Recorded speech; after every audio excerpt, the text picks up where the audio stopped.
Welcome, everyone. It is such a great treat to have a full house and to have Jane Mayer with us. The book Dark Money, which if you haven't read, possibly you almost surely you've heard about, among the amazing things about the book is what an intrepid and impressive piece of investigative journalism it is. The topic is dark money, but of course that also means that finding out about it in the first place and reporting it in such detail was no mean feat. One of the things which has been most widely discussed in the wake of the book is the role of the Koch brothers in the funding of the political right, the rise of the conservative movement. And indeed, we want to focus our discussion on that eventually tonight. But we wanted to start a discussion with Jane about something that has been much less described or much less reported on in the wake of the book, which is the first third of the book. It's the history of the rise of the right. It's not for nothing that the book's title and subtitle don't contain the Koch brothers in them. The full title of the book, Dark Money, The Hidden History of the Billionaires, plural, Behind the Rise of the Radical Right. And the very telling phrase that she uses to caption or subtitle the first third of the book is called the weaponizing of philanthropy. And so we wanted to start with that. And to be sure, when you chose that subtitle, you didn't have in mind the idea that when anyone who makes political donations redescribes what they're doing as philanthropy, perhaps you had that in mind, but you had in mind also just the ordinary act of giving money as a philanthropist to a 501c3 nonprofit organization or perhaps a 501c4 social welfare organization. You had in mind what I think most people would recognize as ordinary philanthropy, which of course in conventional wisdom is widely celebrated, not considered to be weaponized. So why don't you say a little bit about how philanthropy became weaponized and what you mean by that? Well, so what that part of the book is about a small group of extraordinarily wealthy and conservative Americans who felt around 1970 or so that they were really on the fringe. They were left out. They didn't like the direction of the country. They, for the most part, had corporate fortunes, and they didn't like the environmental movement. They didn't like the anti-war movement that was going on, and they felt that basically the country was headed in the wrong direction and that they needed to wage a war of ideas. That's what they talked about. And so what I'm talking about, weaponizing philanthropy, is, and it's actually a quote from somebody who was part of it, someone named Jim Pearson describes these philanthropies as the artillery. And what they were trying to do was wage a war of ideas that would turn the country around and change the way Americans thought, which would eventually change the way they voted.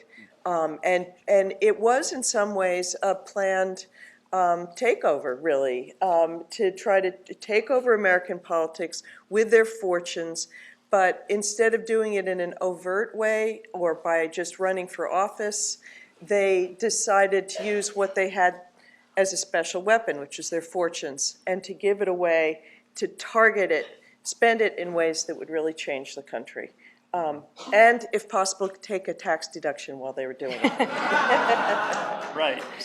So actually, it's good that you mentioned the tax deduction right there, because one of the things, fixing just for a moment on the ordinary understanding of philanthropy, which indeed is something celebrated and praised, I wonder if you'd accept the following description of some of the main players in this first third of the book, the Scaifes, the Olins, the Bradleys of the world, not the Koch brothers at the time.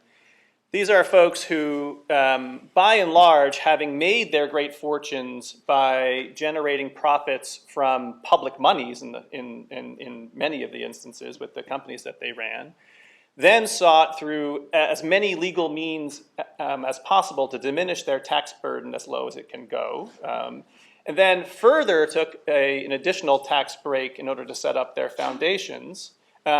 So after having diminished their contribution to the Treasury to as small as it was possible to make it, first having enriched themselves partly through the Treasury's dollars, took a further tax deduction to create their foundations, which were aimed at diminishing the size of the state itself, and then asked for citizens to be grateful in return.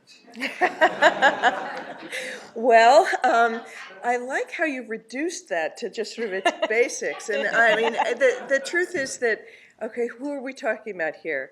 In the case of the Olin Foundation, the fortune was made in a combination of firearms and chemicals, and much of the fortune came from defense contracts.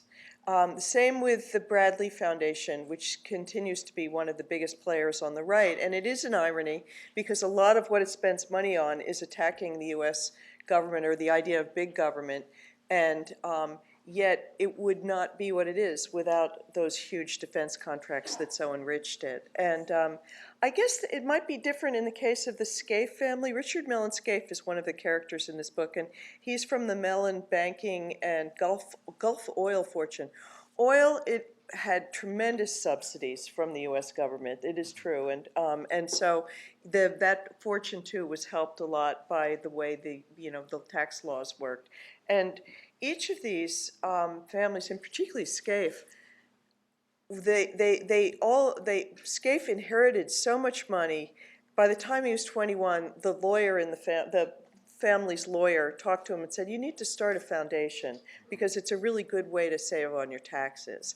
And so, in all of these families, you can see that philanthropy is, among other things, a tax strategy. It's a tax avoidance strategy for them.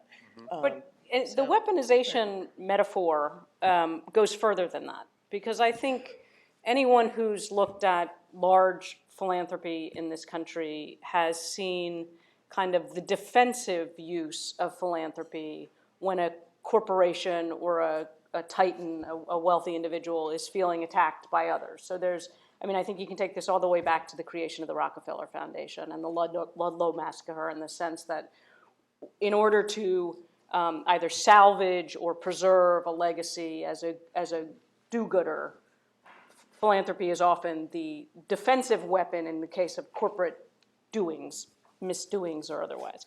But what's so incredible in the story you're telling, particularly with the Olins and the Scaifes and the Bradleys and then the Kochs, is this sense that there's actually an offensive strategy for political change. There's an ideology behind what they're doing. Right. And a direction and a consistency over time that has few parallels. Well, and so philanthropy changed, and I learned about this to some extent from Professor Reich here, who taught me a little bit about the history of philanthropy. And so when you have the Rockefeller family setting up the Rockefeller Foundation, it's interesting because we take philanthropy, these big philanthropic foundations today, to be so uncontroversial.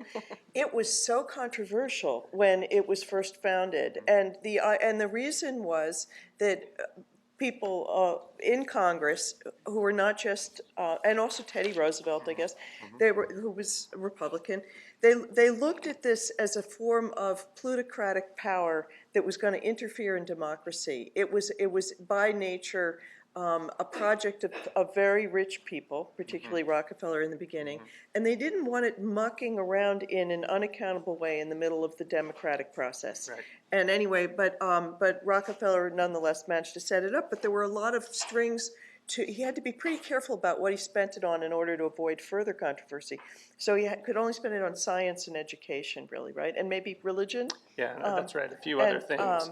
And so it was much, the philanthropy sort of bumped along in a more traditional way for quite a while. But what happened was, originally I think it was the liberal foundations, the Ford Foundation, started becoming more political first, right, in the 60s? That's right, 50s and 60s. 50s and 60s. And then the conservatives, who really wanted to change politics, and wanted to change the direction of the country, they looked at what the Ford Foundation was doing, and they thought, we can play this game, and we could probably play it better.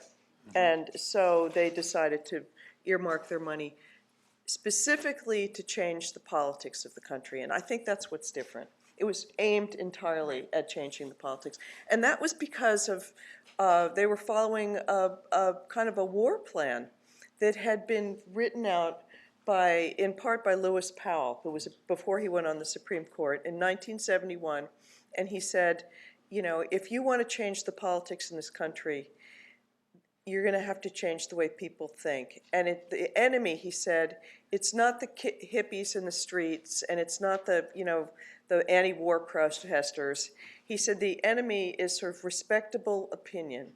And it's the liberals who are in universities, and it's the liberal judges and preachers in the pulpits who are liberal, and newspaper people, and politicians. And he said if you want to change the country, you're going to have to change all of those. And so basically, these rich families looked at that blueprint and said, okay, we'll fund it. Right.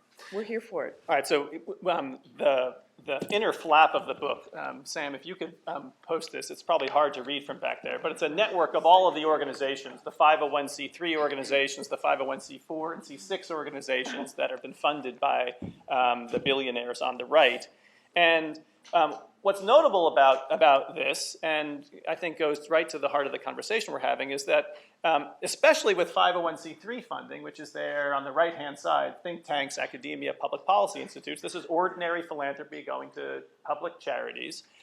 This is not what gets called, dark money in the form of hidden political spending to candidates or to independent expenditure campaigns.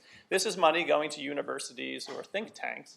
And you're out giving talks as a result of having written the book. I don't know how many you've done at universities, but since we're here at one, at Stanford, I thought we'd spend a couple minutes on the attempt to fund ideas through think tanks and at universities. So can you give a couple examples about what the Bradleys and the Olins and the Scaife did to, as you put it, establish a beachhead at the fountain of where the ideas began, the university? So this chart on the right is just 4 years of funding from the Kochs in particular. So that's $87.9 million. And if you look, you probably can't read all those things, but at any rate, the Kochs in particular funded one of their first important think tanks was the Cato Institute to sort of promote libertarianism in the country through libertarian ideas and make them respectable. The major accomplishment of think tanks, as one of the people I interviewed who was very involved in this on the right said, was those think tanks made conservative ideas that had been thought of as outlandish, made them respectable.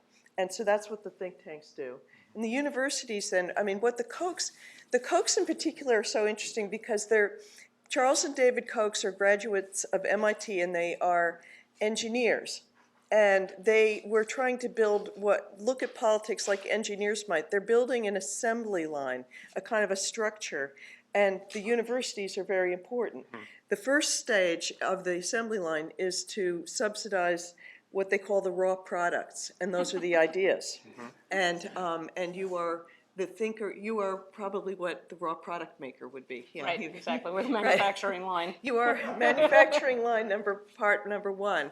And then you put out papers which then can be turned into something that's usable, policy papers by the think tanks, which then sort of promote those and then hand them over to people in Congress that can turn them into laws, and grassroots groups in the streets that then make them look like there's a groundswell of absolutely spontaneous enthusiasm for them. So and those are more on the other side there. You'll see more of those on the dark money groups. And the universities were key. And so what they talked about was creating beachheads. So beachhead sounds to me a little bit like invading Normandy or something, right? And I think that's how they looked at academia. And they thought a lot about it, and they were pretty crafty about it. And they knew that the universities, if they came frontally in and said, we want to fund right-wing programs, would say, forget it, we don't want your money, we're not ideological, we're not going to do that.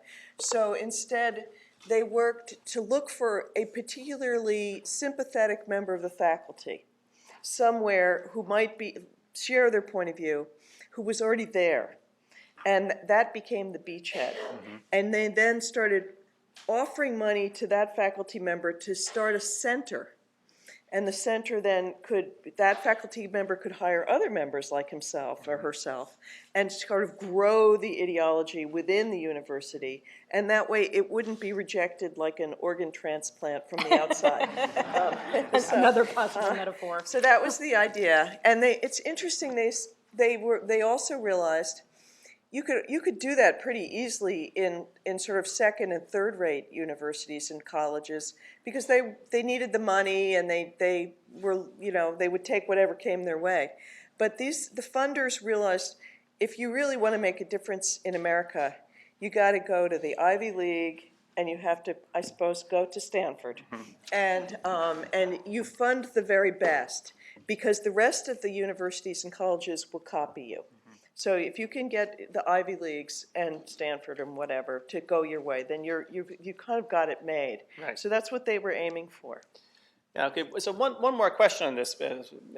All of you presumably have some connection to Stanford here, and so this is of local interest. I mean, I'm tempted to ask you on the one hand perhaps about the Hoover Institution here, but leaving that aside, one of the things which will come up over the course of our conversation, and that I'm guessing is in the minds of almost everyone in the room right now, is that you've written a book about the rise of the radical right, and questions about whether or not the identical strategies, the identical phenomenon is happening on the left. So if we just think about establishing a beachhead at the universities, Stanford accepts money from all kinds of people, and I'm sure the people on the right might say they accept money from people who want to disseminate liberal ideas, or progressive ideas, or statist ideas, or collectivist ideas.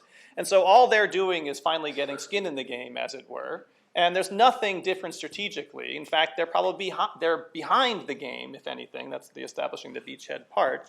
And I wonder whether you think there's anything to that, or what is the equivalence between the phenomenon of money on the right and money on the left? Well, I mean, it becomes a big semantic issue, because it depends what you call the left and the right here.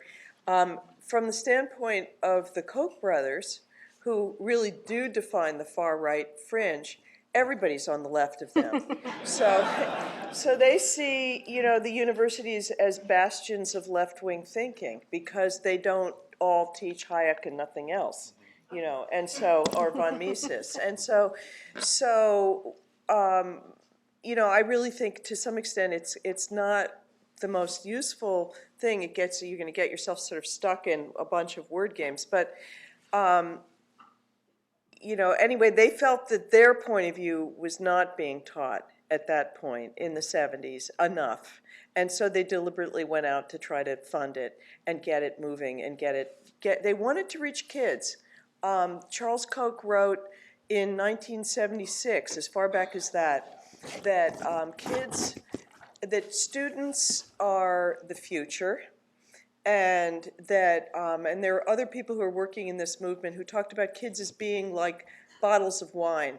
They're not worth much when they're just filled up, but over time they become more valuable. They rise in importance, and they and they become really key assets that you can have if you can convert them to your point of view.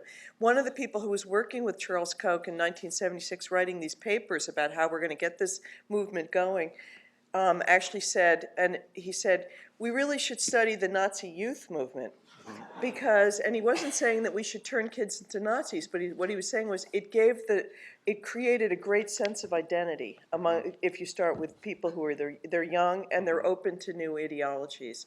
So they were aiming specifically at kids. I would say one other thing about the sort of comparison between why is this weaponized versus what you had before. If you look at particularly like universities and think tanks, take like the Brookings Institute. We were talking about this a little bit a few minutes ago before we started, but Brookings Institute was founded by a Republican who said in the charter of the Brookings Institute he wanted people of all points of view. And I think a lot of the universities felt the same thing, that they wanted to have many points of view, and they were designed to seek truth, not to serve one ideology or another. They were inspired to try to find solutions to problems, whatever the ideology. This is a very different kind of mindset. This was a mindset that said, we want to change how people think so they think more like we do. Yeah. And that's why they looked at this as the artillery, and this was in their own words, a war of ideas. And they didn't go there just to find the truth, they went to win the war. It's also interesting to think of how those semantics have taken hold. because by labeling their own ideas as one thing, they push everyone else to either label or be labeled. And you now cannot listen to a news report without the reporter presenting the liberal view and the conservative view and labeling them as such. So in this strange marketing spin of creating a balance of ideas and a marketplace of ideas, they've actually really tipped that balance in significant ways, or at least called more attention to it in ways that it may never have been truly neutral or balanced, but there was more possibility for interchange, I would assume. Well, I mean, I think the risk is that you wind up saying there's two sides to absolutely everything, so that you have a newscast that will have you'll have the climatologist talking about global warming, and then you'll have someone from the Cato Institute who's secretly being paid by the fossil fuel industry who will say, and I interviewed one of these people who said to me, the polar bears have never been happier. So are they all equal? When I'm a reporter, should I give them equal standing? And if I don't, I know what's going to happen. I'm going to be attacked as biased. And so they've created a kind of a sometimes a balance when there shouldn't always be a balance.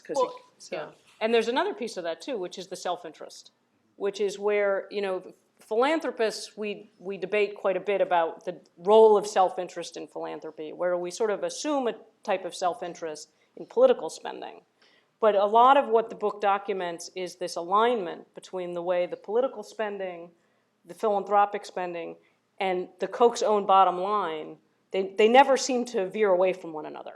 There's a mutual reinforcement pattern there that's consistent throughout. And it's not to say, I mean, I think they probably are to some extent, or to a great extent, true believers. But if you kind of try, people always are saying, well, are they doing this because they are, that they just want to get rich, or are they doing this because they really believe? And the thing is, there's actually no difference in their philosophy. No, but it's really true, because Charles Koch believes that, I mean, it's, sort of like what's good for Koch Industries is good for America, but he really does believe that. He thinks he's a job creator. He thinks the free market is wiser than government in terms of kind of finding the right, the right solutions to things, and that when he accumulates more wealth, he can do more for society with it than the government can with his taxes. So it is actually his philosophy that he is, that he is a virtuous person doing good by doing well. And so there's not a lot of daylight between those two positions. So this is a passage, I'm not sure who you were interviewing here, but I'm just going to read it because it captures some of what's going on here and then ask you to comment on it. One conservative who worked closely with the Kochs but declined to be identified in order not to inflame the relationship went so far as to call their tax-exempt giving, quote, a shell game. He contended they merely saw philanthropy as preferable to paying taxes. People say, wow, they're so generous, he marveled, but it's just the best available option for them. If they didn't give it to their causes, they'd have to give it to the government. At least this way they control how it's spent. And he noted that by blending their corporate and charitable work, they draw some pretty fine lines. It's really just another form of lobbying. But, he conceded, they built a pretty amazing machine. Well, and so that becomes this murky problem, which is their philanthropy, since their philosophy is that what's good for America is the accumulation of their own wealth, their philanthropy tends to favor the accumulation of their own wealth. And, but they define that as in the public interest, which is what the tax law says philanthropy is supposed to be. Right. And so who is it to say otherwise, I mean, and that's generally it's the IRS that's supposed to say otherwise, if so. That's a tough one. But, okay, so one other party that could say yes or could say no, probably no as the case may be, would be the recipient of the money. So rather than focus attention just for the moment on the Koch brothers or the conservative donors, we're talking about universities. Let's talk about universities for a minute and their capacity to say no to donors, which is, of course, a legal option. There's no binding obligation to accept philanthropic money. in fact, the University of Wisconsin, for a brief time in the 1930s, banned the donation of any private dollars to the university, and a stance that is just absolutely unheard of today in any institution of higher education. I wonder what you think about the recipients of money, the think tanks, the public policy institutes, the universities of the world. When people come calling with seemingly, not a seeming agenda, but a rather obvious agenda, do you think that recipients should say no more often, whether it's money from the left, money from the right, compromising the independent, truth-seeking nature of what at least some people think that they're doing? I do. I mean, I think it's a Faustian bargain that everybody's entering into, and I think there's a lot in it for the donors, because you take a fringe philosophy that was very close to the John Birch Society, and you teach it at some place like Stanford, maybe, that it gives it a kind of a high gloss that makes it respectable in a way that it wouldn't be otherwise. And so you're giving them a lot. They're not just giving you a lot. And you're giving them credibility, really. I mean, what these schools confer is a lot. And so, yes, I think, just as reporters say, I won't take a speaking engagement from someplace that's going to compromise my integrity, I'd like to think that schools would turn down some of this money, and especially if there are strings attached about what's going to be taught and who's going to be teaching it. Sure. Okay, so just to push then one last step further, this is not, of course, covered in the book, but I guess in part because of some structural changes in the economics of the media industry, we now have all these entities, investigative journalism in particular, funded by philanthropists. ProPublica, Jeff Bezos basically donated his wealth to the Washington Post to keep it afloat. He thinks it's an investment. He thinks Please. it's an investment. Okay. What do you think about that not from the donor end, from the recipient end? I think it's dicey. I really do. I think it's, you can get into a problem where, say, where it gets very complicated writing about the business of the person whose money you're taking, for instance. I mean, these things are real conflicts. Yeah. So, pushing on this back to the universities, though, holding Jeff Bezos aside for a second, is transparency the answer? I think transparency is part of the answer. I mean, most of this dark money, I mean, it's a huge problem for democracy that people don't even know where the money's coming from, that's influencing, that's paying for ads, that's paying for people knocking on their door, bringing petitions. The first step is transparency. So I'll agree with that completely. But I actually also, I mean, I could be more. I mean, I've after spending this much time on this subject, I've come to think that we shouldn't necessarily give tax breaks to endless, unlimited tax breaks to anybody who wants to define what they're doing as in the public interest, because that money is coming out of everybody else's pockets, and just because. I don't think that just because somebody defines it as public interest that it should be called that. So two questions then to follow up on that, because in the political system, money into campaigns in particular, we have a set of rules and we have a set of laws about transparency. Now, they're not perfect rules, nor are they perfectly enforced, nor do they make everything possible, but that gives us the left side of the screen here. On the charitable side, on the 501c side, and in all the major religious traditions from which our laws about charity are written, we have a real value placed on anonymity. In fact, the three major religions in this country will tell you that anonymous giving is the highest form of giving.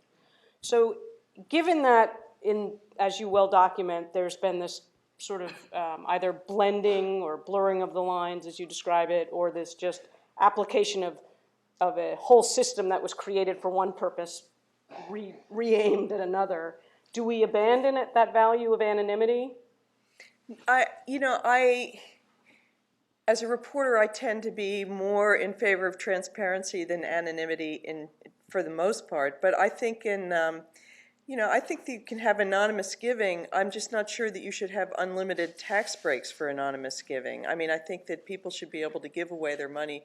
I'm just not sure that the government should subsidize it endlessly for without any kind of lid for how much you can give. I also think you can have a different kind of transparency that includes keeping the names from keeping people's names private, which is, for instance, some of these organizations here that are funded on the right pretend to be grassroots movements that have many, many members.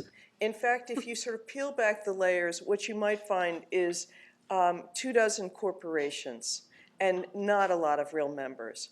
So when they say they're just like the Sierra Club, I think without even having to disclose the names of the members, you could have a rule that said, how many members do you really have? Right. And one group represents the gifts of, 1 million people, and the other represents the gifts of 12 people. You're talking about two different kinds of things. And so one is more of a front group, and the other really is a grassroots movement. Right. So I think you could have that kind of transparency as a kind of that would be helpful too. Because some of these organizations that I was writing about, they don't even have 12 members. I mean, they are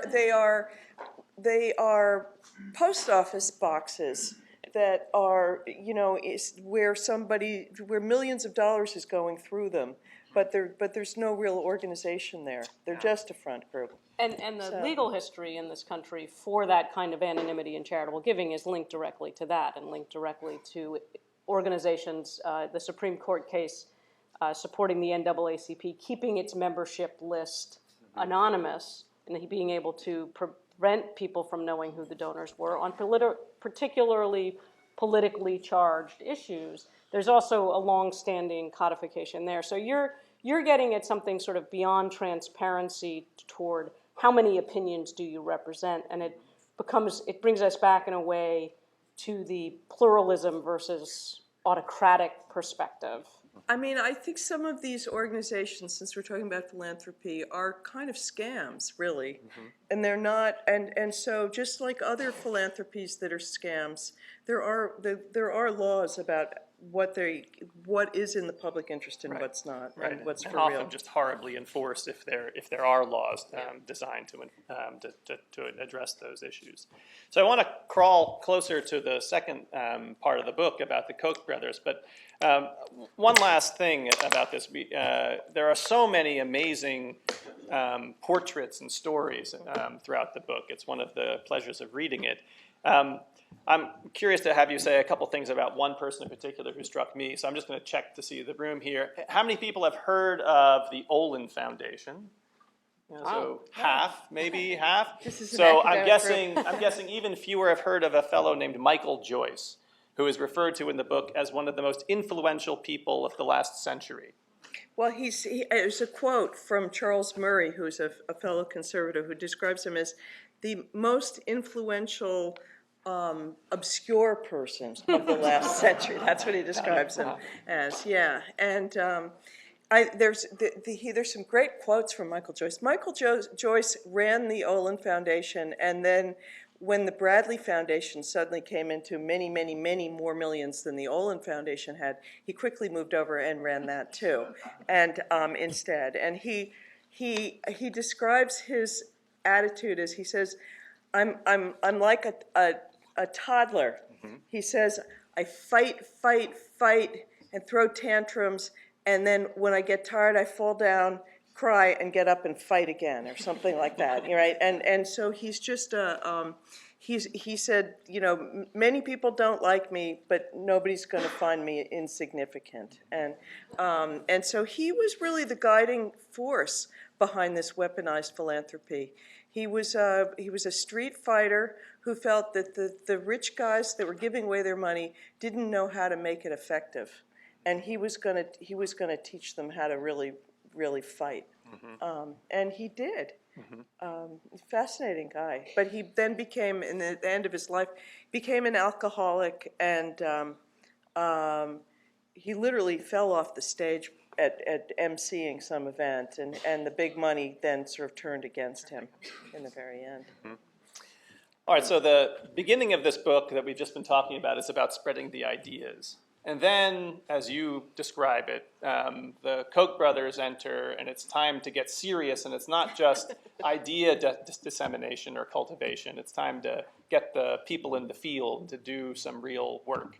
So why don't you just pick up a little bit of the story there where the Koch brothers come in, and how do they build upon this deeper history of the conservative foundations and the infrastructure that they helped to construct that we've just been describing? So they kind of operationalize the movement. They go from just building doing this idea factory to building what David Koch calls a sales force.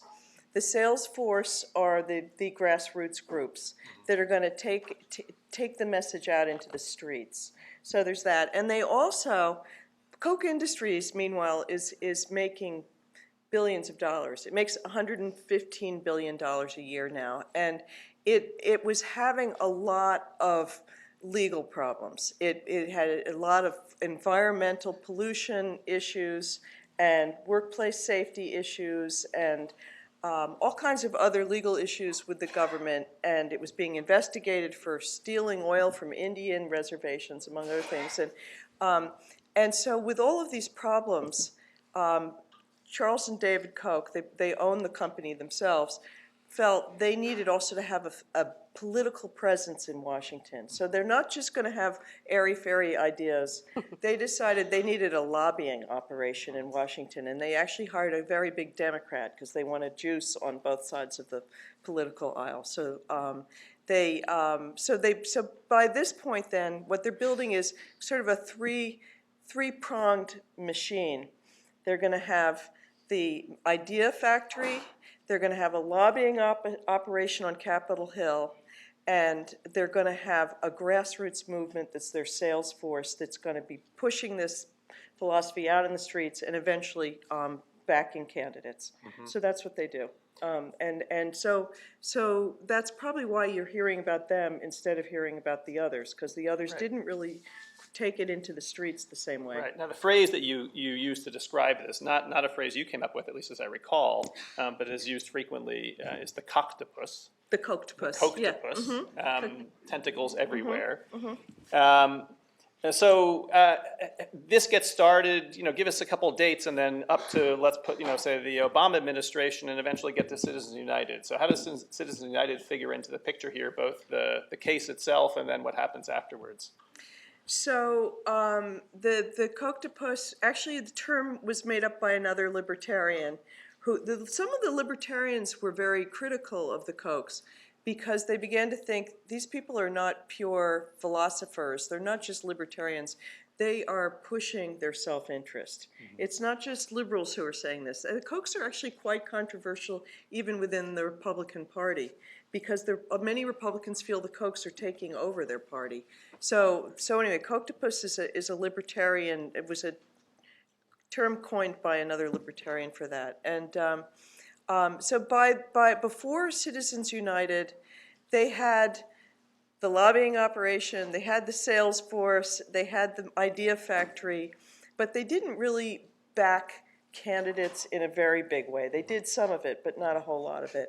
But Citizens United unleashed the big money to get into politics directly, into backing candidates. And they, even before that, they had started to put together a donor group. And the truth about the Kochs is, all right, each of those brothers is worth $45 billion.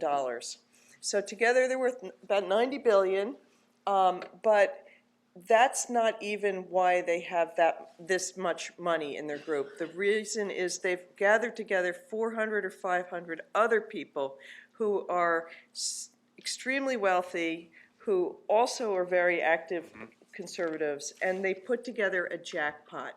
And the Kochs, you have to kind of marvel at how good they are at some things. And one of the things they are really good at is they convinced all these other people to hand their money over to them to invest in politics. And they talk about it as if they were investing like any other investor. They're going to put their money on a bunch of different bets and take this jackpot, and that's the sum that we hear about now. And the reason people are talking about them is they have said they've got a budget that's going to be as big as $889 million for the 2016 election cycle, which is a sum that's twice what the Republican National Committee spent in 2012, twice what the Democratic National Committee spent in 2012. So they are kind of bigger in some ways than the parties, or than the Republican Party. So, and they're very good at figuring out the rules and changing the rules. So there's a long history in the early parts of the book, all through as they're kind of finding their way, as they're fighting these legal challenges against the company, the efforts to dismantle environmental regulations. Essentially, what the part of the story you're telling here is how they did two things to the rules of the game about politics. Was recognize that the campaign finance restrictions or campaign finance laws were a set of rules about politics that were getting in their way, and they were going to figure out a way to change that. And they were concentrating on the courts as the means for these changes, and none of this is being sort of taken to the people in the way. I mean, the way that the Citizens United case actually gets to the court is itself an example of the idea factory, the grassroots army, and it's all coming together to make that rule change happen. And once you've got the rule change happen, now you're actually literally playing on a different playing field. I mean, and they have been against campaign finance rules from the start. I mean, starting as far back as 1980, when David Koch ran on the Libertarian ticket as Vice President of the United States, they wanted to get rid of all campaign finance limits and spending limits, and they wanted to abolish the Federal Election Commission. And so this is something they've been at for a long time. But you're right, what's interesting is the root was the courts. And there was an organization that, they've helped fund scholars who have opposed the whole idea of campaign finance laws, one of whom became the head of the Federal Election Commission after he'd been kind of credentialed by them. And some of the other members of their group have financed an organization that really brought one lawsuit after the next, and kept breaking down the barriers and breaking down the limits. And that was the lawyer James Bopp, who finally, when Citizens United was decided, Bopp gives an interview to the New York Times, and he says, "You see, this was a 10-year plan. Yeah. And when we're done, there will be no limits on what you can spend of any sort." So it's I think what I tried to do in the book was explain how deliberate and how much planning there was that went into this.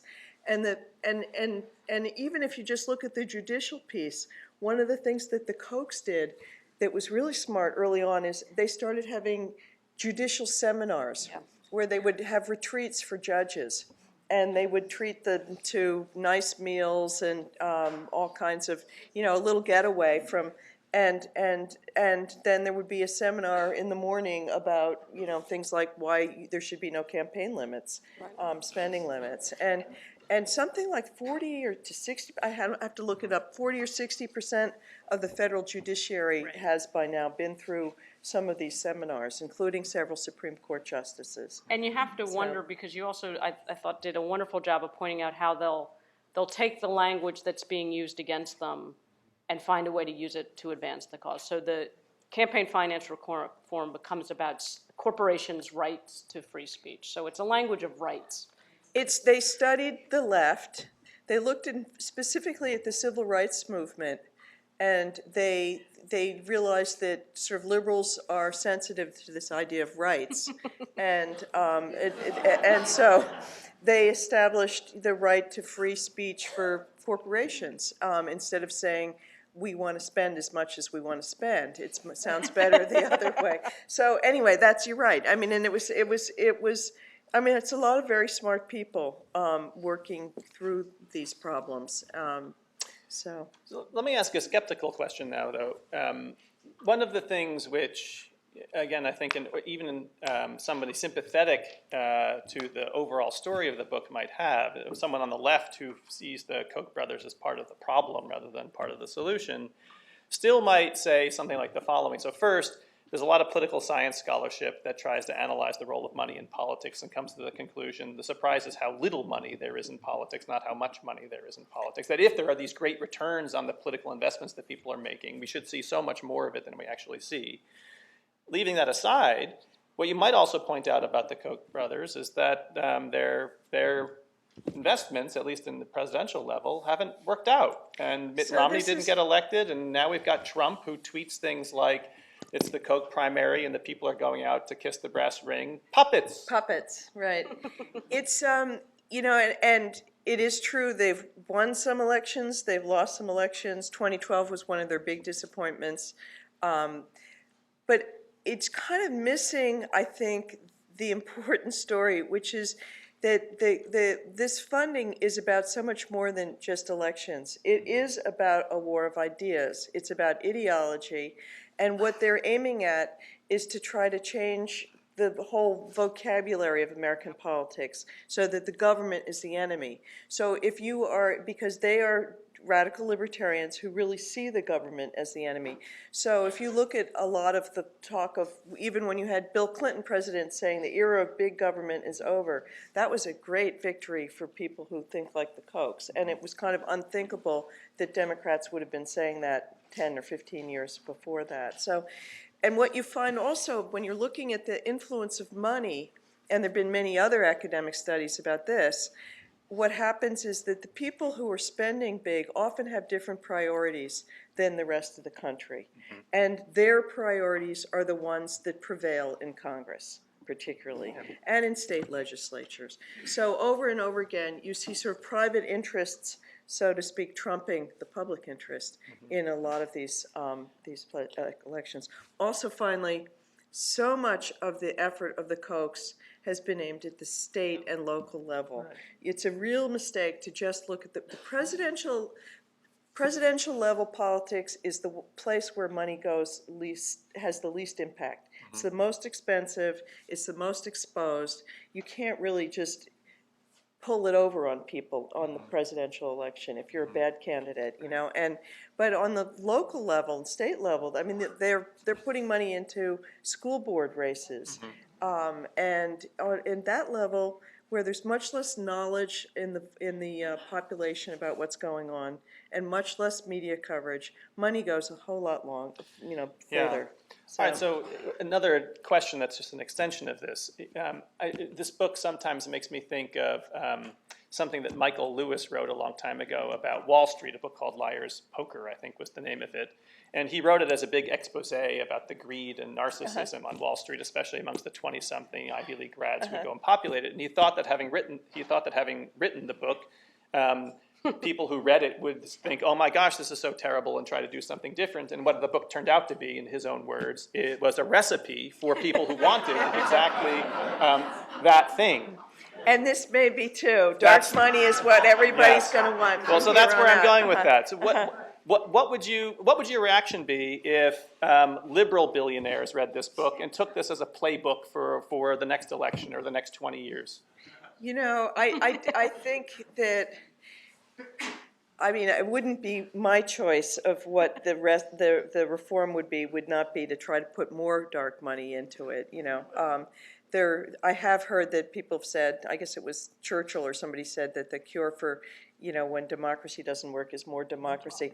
I don't think that's true of money in politics somehow. But, you know, I don't think the Democrats are going to be able to match the money on the right if that's what they think. If they think they can, I think they'd be mistaken. And I think that it's not their values, really, to begin with. For most of for people like the Kochs, they really believe that the government shouldn't get in your way and you should be able to spend whatever you want. That's really just not what Democrats, for the most part, think. So they're going to be playing against their own philosophy, and it won't go well, I don't think.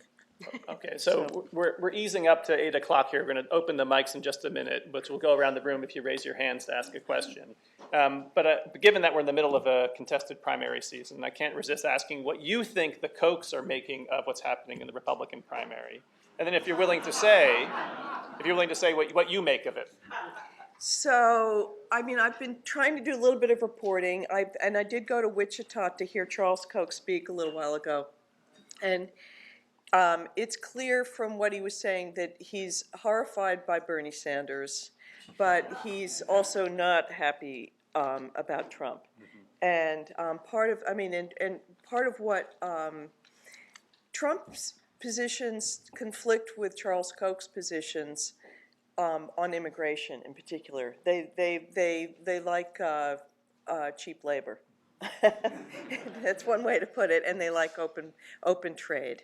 And so, but there's some other positions that Trump takes on things like global warming, where he says it's not important and doesn't really exist, where they could be comfortable, I think, with it.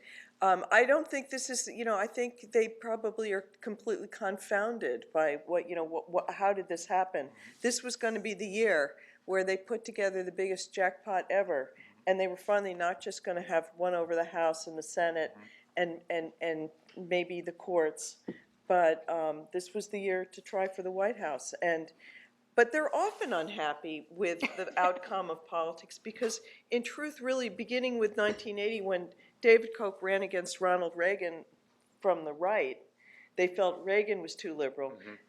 Very few candidates are where they are, so they're used to being able to complain. And do you have a take on what's playing out in the primaries? We were talking about this a little bit before. I actually think that the big donors, to some extent, have really tied up the Congress so that the public's really frustrated. Congress is not doing anything. It's not solving problems that the country would like to see solved. And I think a lot of voters feel big money, private interests have tied up, made the elected officials serve private interests, not the public interests, and they feel that it's been corrupted. And they are really mad about it, and I think they have a reason to be mad about it. Against donors of any partisan stripe. Donors of both, so they look at Hillary Clinton and they think she's too tight with Wall Street, because that's where the Democrats have had to get a lot of their money, and they look at they look at the all of the Republican candidates for the Republican nomination, other than Trump, have gone to the Koch's events and begged for money.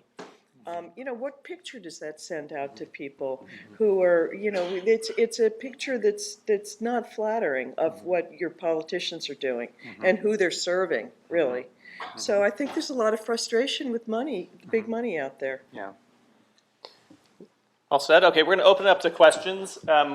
We have two people with microphones who go around the room. I want to note that the event is being live streamed, so too will your question.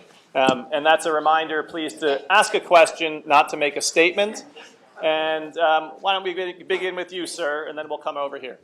Okay, question for Jane. You talked about how the charities, the charitable donations should be more tightly monitored. But we saw the last cycle what happened. The Congress raked over the coals those people in the IRS who actually tried to vet political charities.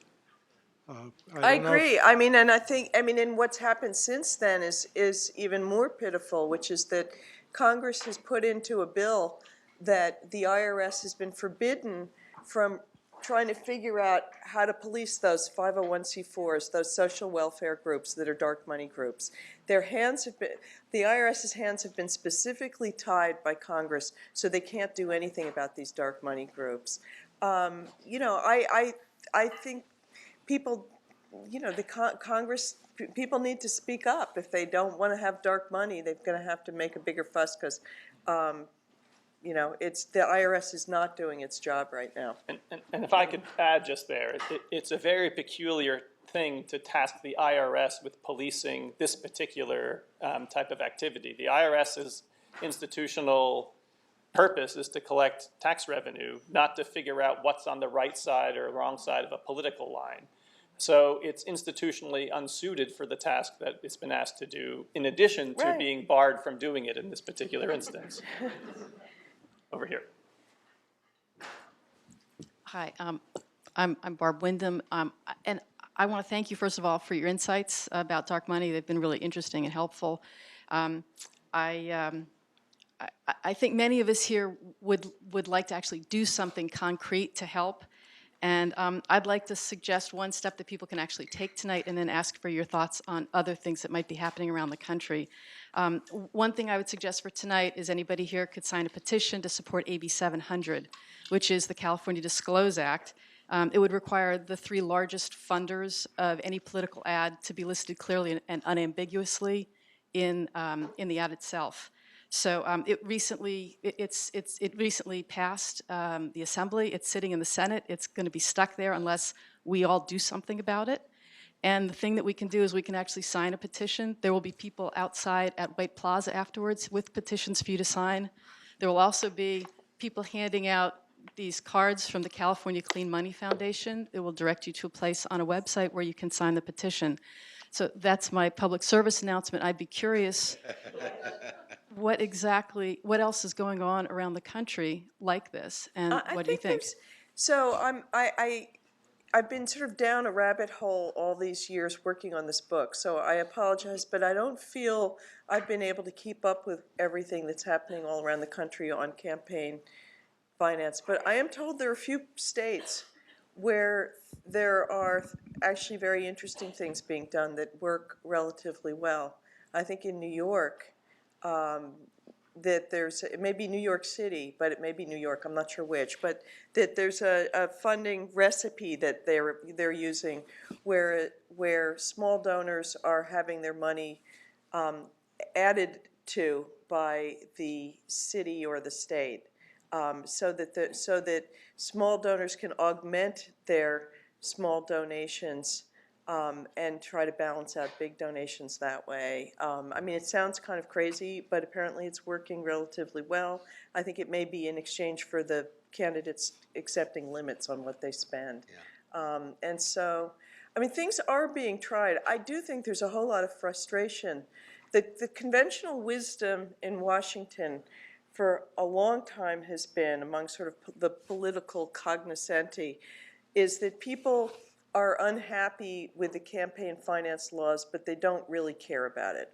Yeah. It's very low on their radar, and it's not something that matters to them a lot because it's kind of technical and boring. I think this is the year, it seems to me, when it's changing, and I think Bernie Sanders and Trump in his own way are showing you that it's boiling over, and I think it's partly because of Citizens United.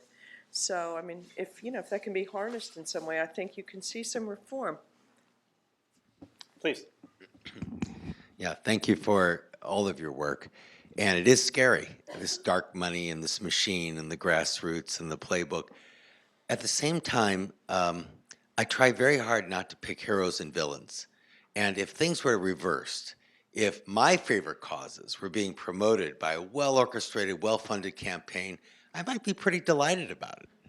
So I'm hesitant to be moralistic about it. At the same time, I think, so what is a public policy that will protect all of us no matter what you believe? And that's what I'd like to hear from you. I think transparency is one. I think limiting, even though it's very hard in free speech terms, limiting the spending in campaigns because of the corrosive effects. And then another very difficult thing is stopping corporations from being equated with individuals who have rights. It seems to me those are structural changes that could cut both ways and help us all. What do you think? Well, I think those all sound like good steps. This issue of what philanthropy is in the public interest and what's not is a really touchy one. But I also think it's very important because, for instance, if a corporation has to disclose what it's spending on lobbying, and then why, when it's spending, putting out the same message in its philanthropy, does it not have to disclose it? Much of the philanthropy of these groups is exactly the same thing they're lobbying Congress on. And they have to, they're trying to influence public policy in a way that shouldn't be secret. So and I'm not sure they should get a tax break for it, because you're not allowed to write off your lobbying as a public service. So so there's some kind of line there. It's really hard to draw. I think it's really controversial. I can imagine people aren't going to want to go near it. But as someone who's been looking at this for a while, I think it's being abused in some way. So. I also add one thing to that too.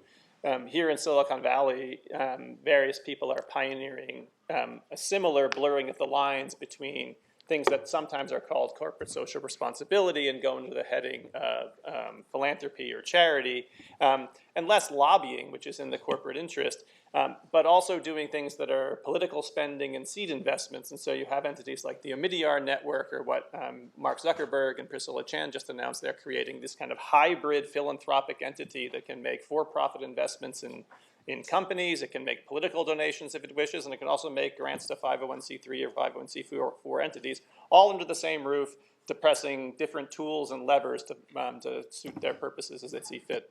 I mean, you can spend what you want in this country pushing your ideas, and I don't think anybody, including me, is saying you shouldn't. I think you should. I just think that you should not necessarily take a tax break for it, and that you should disclose it so that people can evaluate, so that the public can evaluate it and see what's going on. What about corporations being granted the rights of individuals?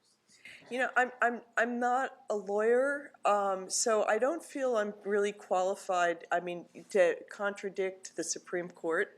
But I would like to, it wasn't the rule of the law of the land until this last, ruling. And so, some of the candidates are saying they'd like to put a justice on who will overturn it. I just don't feel qualified to take that on exactly. So, Please. Barney Frank was here a couple of weeks ago, and among the things he said was that money in politics, the influence has been overestimated, and that Congress people are much more susceptible to phone calls and letters, and that would make an enormous difference. This is not consistent, or not very consistent with what you've been saying. well, there have been studies. There's one by a professor at Princeton that says, somebody named Gillens, that says that he studied closely that ordinary citizens have next to no influence over Congress. But I kind of agree with Barney Frank in one way. Ordinary citizens who are just voters who come in and knock on a congressman's door and say, I'd like to talk to you about something, aren't going to get in the way a big donor is, and they're not going to have that kind of influence, face it. But I do think that pressure, movement, grassroots movements, a lot of noise from people on something, I think Congress is a weather vane. They do respond to that. And I really do think what you're seeing right now is a lot of it's been ginned up by specific private interests. But I think the public has a huge influence when it gets going on things. And I do think Congress is timid. They want to do what the vote, they're afraid they won't get reelected if they don't do the right, what their voters want. So if voters really do get organized, I think they make a difference. But I think it's foolish to think that money doesn't also make a really big difference. So. Yes, sir. Well, speaking of grassroots movements, one of the things I've read and been thinking about for quite a while is that there were quite a few student movements in the 60s, and that a lot of these conservative, wealthy people didn't enjoy that very much. And so one of the strategies that they had was to increase the cost of education and the debt of students, so that the students would be paying more attention to all the costs that they were getting, and then they would get off the streets and say, I just got to take care of myself. So we haven't talked much about the cost of education as part of the strategy here, and I wonder what you thought about that.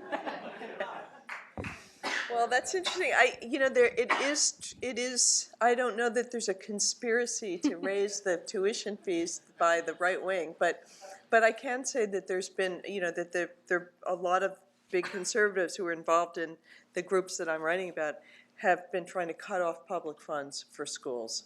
And to some extent, the Kochs haven't really believed in public education at any level, including public schools. So, because again, they don't want the state involved in this. So I don't know that it's, to make kids go out and feel desperate, but it's an interesting theory. Thank you for your reporting. There was a really interesting monograph that was written in the early 2000s called The Axis of Ideology, which talked a lot about the stories that you're now telling about the role of Bradley and Olin and the other very conservative foundations. And at the time, there was a lot of discussion that said, one of the reasons why they were so successful was not only were they funding ideas, but they were staying the course for a very long time, something like 20 or 30 years, and giving general operating support to organizations that would develop this ideology over a generation.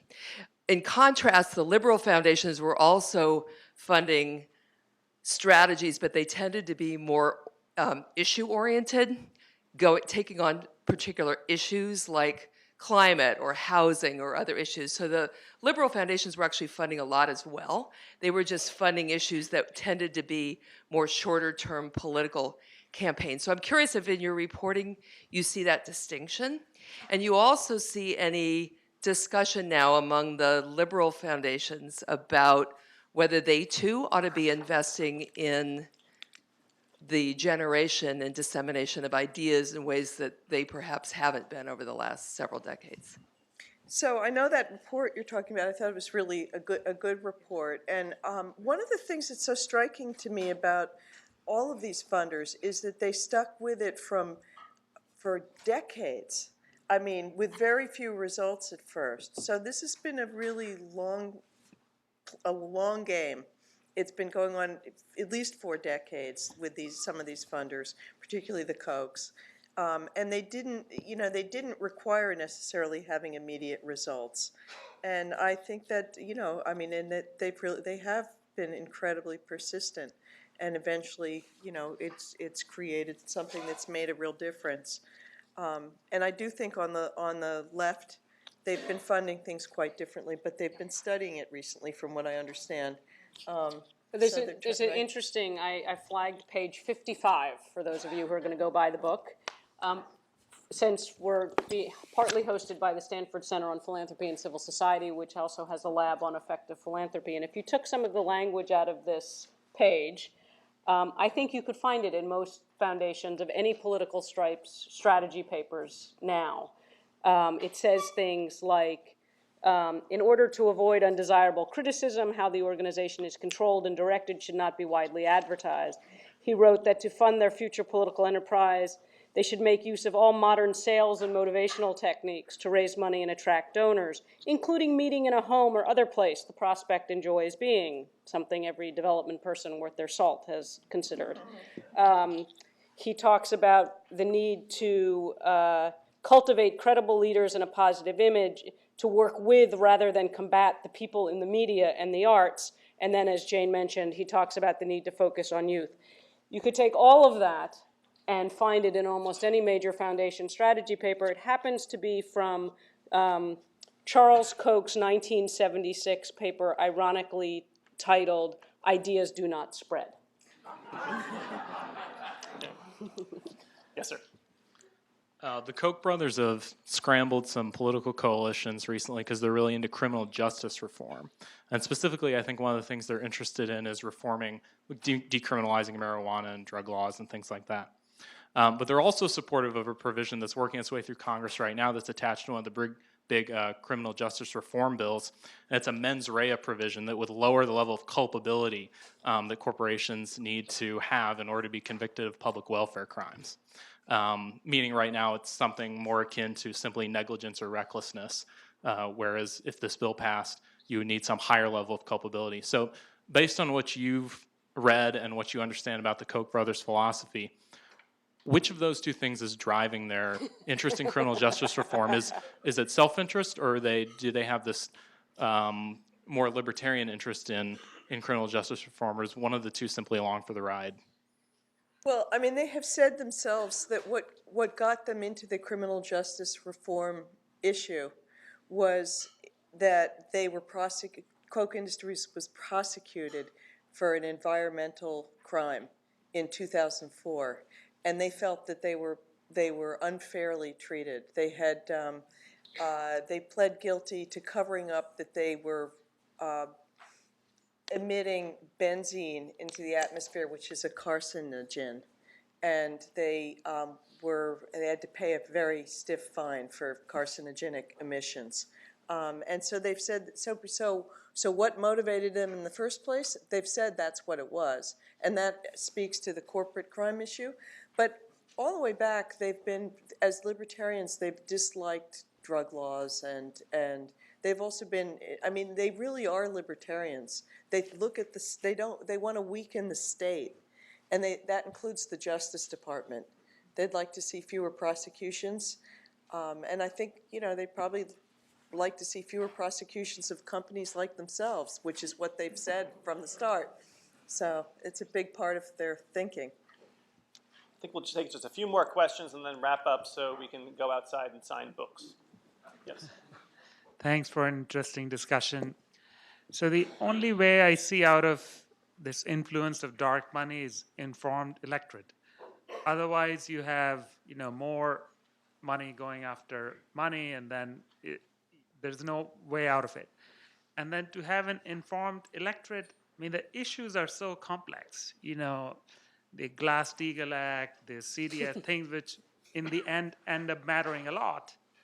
On a daily basis, when people are trying to make ends meet, who has the time to understand, study, have an informed opinion on these things? So how do you have an informed electorate and give people ability to understand these very complex issues? You tell them to subscribe to the New Yorker magazine.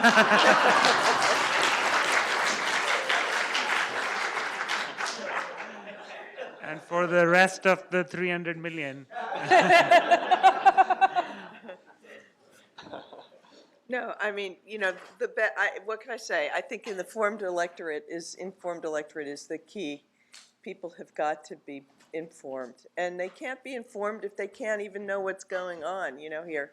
So they've got to get rid of the dark money, this kind of the groups that are hiding their hands. So. If I could just add to that, of course, you're exactly right to say how complex and technical all of these laws are that govern campaign finance. And one strategy, unappealing, I agree, for many people, is to delve into the details of the plumbing system of American elections.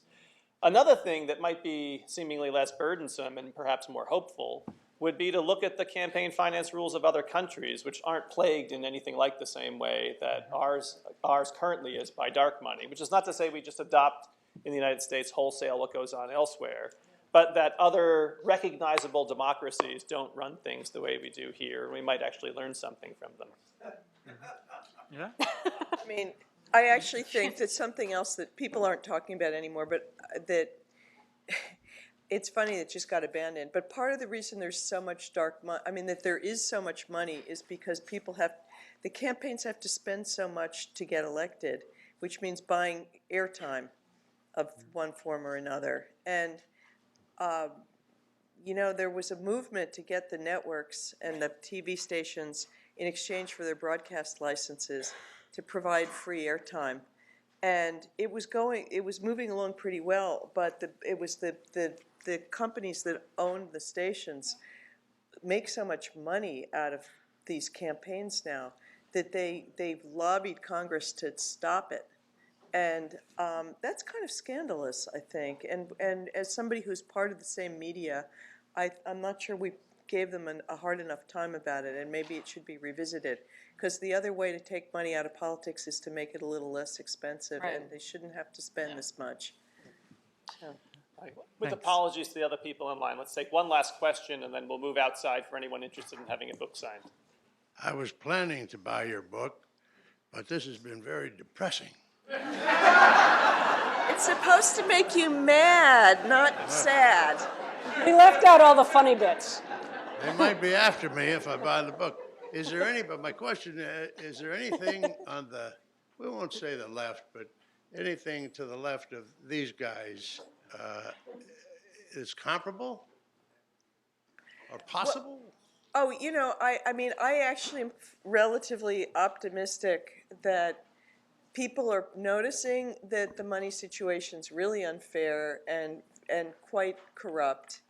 And I think people are getting mad. I think they're going to do something about it. So don't get depressed. Just get mad and go get involved. But there's no single or double or There are a lot of things dozen. being done in different states. There are a bunch of there's a Disclose Act in Congress that won't. There are things being done, but I think that the biggest thing, truly, the thing that'll make all the difference, it'll depend who's put on the Supreme Court.